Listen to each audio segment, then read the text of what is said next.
Justin, Zeke teed you up perfectly because he said all of this modeling does not take into account that people were staying home before there were stay-at-home orders, and that doesn't matter how many trillions of dollars you put in and you make the stock market go up as it has been doing, it doesn't matter. If people think they're going to die by being around other people, they will alter their behavior, and that will stifle the economy. Right now, there's exactly one economic problem. Leaving the house isn't safe.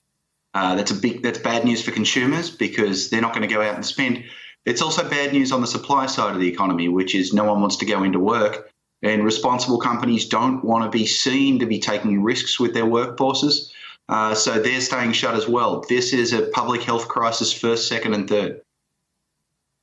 Justin, how would you then open up the economy? What are the measures we need to get people to begin feeling comfortable going back to work? You say public health measures, but one in particular, absent a vaccine, which is still 12 to 18 months away. So it's not just we need people to feel comfortable. We need them to actually be comfortable. We need the reality to be that it's safe for them to leave the house. You're much more the medico than I am, Zeke, but obviously contact tracing, extensive testing, greater socialization of the use of masks. The thing is, we get a little bit better at social distancing and all of these sort of partial solutions every day. And anything we can do to keep the spread of the virus down makes venturing outside our homes and into the workplaces safer. And the safer it is, eventually, the more likely it is that we're going to be able to return to work. Justin, do you think we're going to have... Okay. Sorry, go ahead, Zeke, go ahead.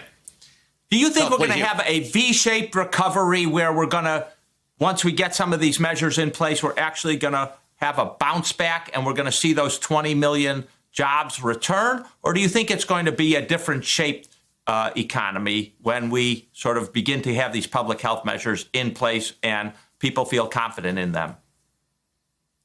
Look, that's the most important economic question there is out there. And so let me tell you the truth. We economists are paid to look overconfident, pretend that we know what we're doing. But in this case, I can think of two extreme possibilities, and the reality could lie anywhere between them. We know that you can shut an economy down overnight and it'll come back to life a couple of months later. We know that because, listen, that's what happens in Paris every summer. Everyone leaves Paris. The Paris economy shuts down. And a couple of months later, it's not as beautiful in the French countryside. Everyone comes back and the economy can get straight back to work. Look, that's the good news. Perhaps a little bit too sunny for today. The opposite extreme, just as plausible, is in a couple of months we lift the restrictions, or it may even be a few weeks, and we discover that people have spent down all of their savings. They see the need for a rainy day fund. The businesses that used to exist and were very profitable 6 weeks ago may no longer still exist in 6 weeks' time. And so there's no businesses and there's no consumers. And then we get stuck in that terrible recessionary trap where people don't want to spend money because no businesses are hiring them, and businesses don't want to hire people because people don't want to spend money. And that sort of traditional recession, that dynamic can take hold and drag out for not just months, but years.